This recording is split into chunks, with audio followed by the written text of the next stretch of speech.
saya Itiliana dengan NIM 20901-223. Nah, pada video kali ini saya akan menjelaskan materi dari kelompok 1 sampai kelompok 4. Nah, langsung saja saya akan menjelaskan materi kelompok saya sendiri, yaitu kelompok 1 terkait dengan model pelayanan pendidikan ABK anak tunarungu dan tunanetra. Langsung saja, yaitu tentang model layanan pendidikan ABK. Dapat kita ketahui bersama bahwasanya program dan pelayanan yang berlaku dalam penyelenggaraan sistem pendidikan bagi anak yang mengalami kesulitan keterbatasan seperti keterbatasan fisik dan belajar serta keterbatasan sosial. Yaitu pengertian dari tunarungu. Tunarungu adalah kondisi kehilangan fungsi indera ataupun gangguan pada mata. Selanjutnya pengertian dari tunanetra. Netra berasal dari kata tuna yang berarti rusak atau rugi, dan netra yang berarti mata. Jadi tunanetra adalah individu yang mengalami kerusakan atau hambatan pada organ mata. Selanjutnya yaitu model pelayanan pendidikan ABK tunarungu. Yang pertama itu pendidikan segregasi, yang kedua pendidikan inklusif. Yang terakhir itu model pelayanan pendidikan ABK tunanetra.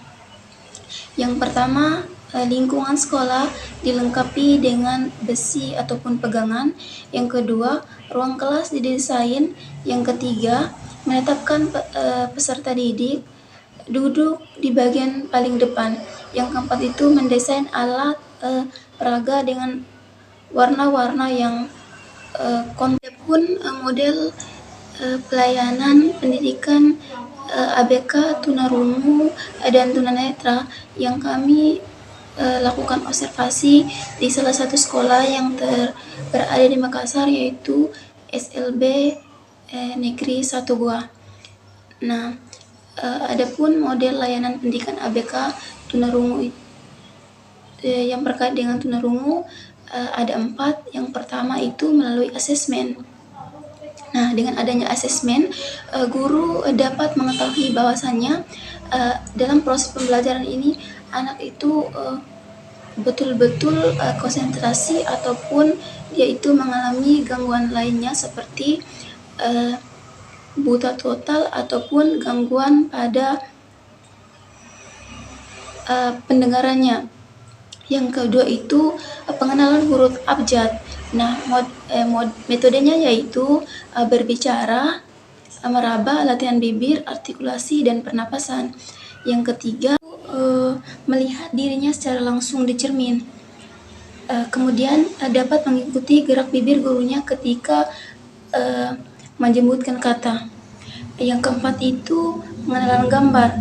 Diperlihatkan beberapa gambar seperti gambar huruf dan sebagainya. Kemudian model pelayanan bagi anak ABK tunanetra. Yang pertama itu orientasi ataupun pengenalan lingkungan.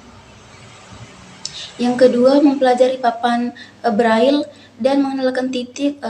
Untuk mengenalkan titik pada anak membutuhkan waktu yang sangat cukup lama.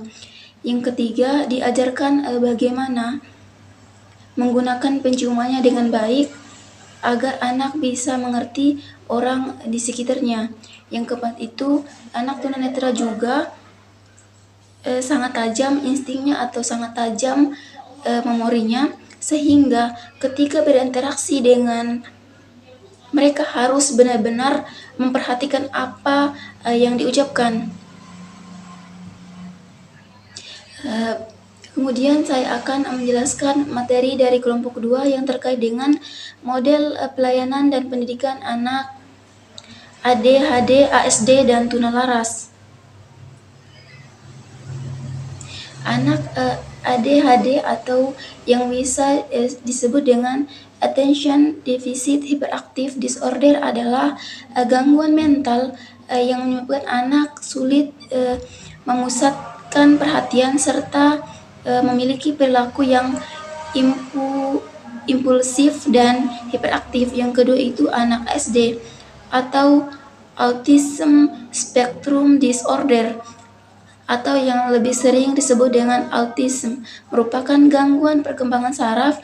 Gangguan tersebut mempengaruhi perkembangan bahasa dan kemampuan seorang anak untuk berkomunikasi, berinteraksi, serta berperilaku. Yang ketiga itu anak tunalaras. Anak tunalaras adalah anak yang mengalami gangguan atau hambatan emosi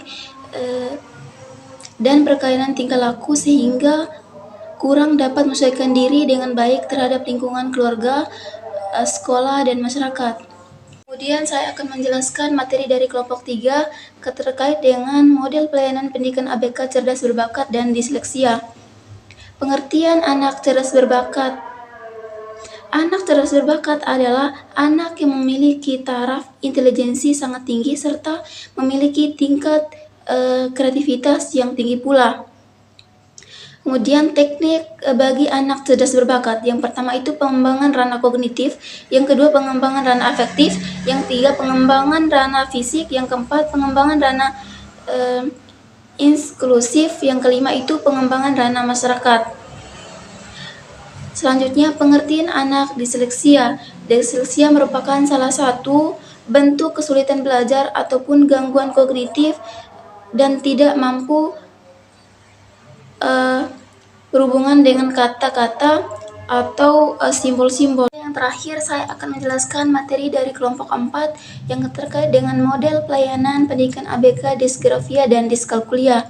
Dapat kita ketahui bersama bahwasanya pengertian disgrafia adalah ketidakmampuan anak dalam belajar yang mempengaruhi kemampuan menulis yang diperhatikan anak-anak dalam mengeja, miskin kosakata, kesulitan menuangkan pikiran untuk dituliskan di atas kertas.